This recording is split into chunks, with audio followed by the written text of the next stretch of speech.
নমস্কাৰ, মোৰ নাম শ্ৰী নয়নজ্যোতি বৰকাকতি। মোৰ নগাঁও জিলাৰ হেনচুৱা গাঁৱত মোৰ ঘৰ।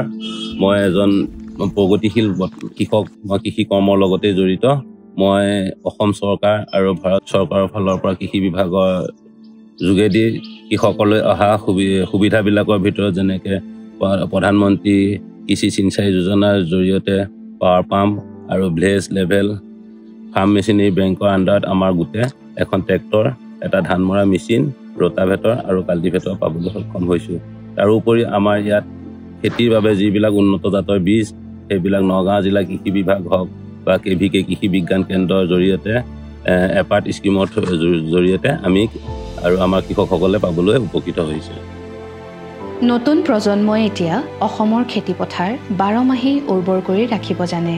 কৃষি কৰ্মৰ যোগেদি স্বাৱলম্বী হোৱা নগাঁও সদৰ সমষ্টিৰ নয়নজ্যোতি বৰকাকতি অসমৰ যুৱ সমাজৰ বাবে এক আদৰ্শ। বিজেপি নেতৃত্বাধীন অসম তথা ভাৰত চৰকাৰৰ PMKSY, এপাৰ্ট আদি কৃষিকেন্দ্ৰিক আঁচনিসমূহে যুৱ সমাজক স্বাৱলম্বী কৰি তোলাৰ এই জাগৰণক সম্ভৱপৰ কৰিছে। উন্নয়ন আৰু প্ৰগতিৰ এই ধাৰা অব্যাহত ৰাখক। ভাৰতীয় জনতা পাৰ্টীক ভোট দিয়ক।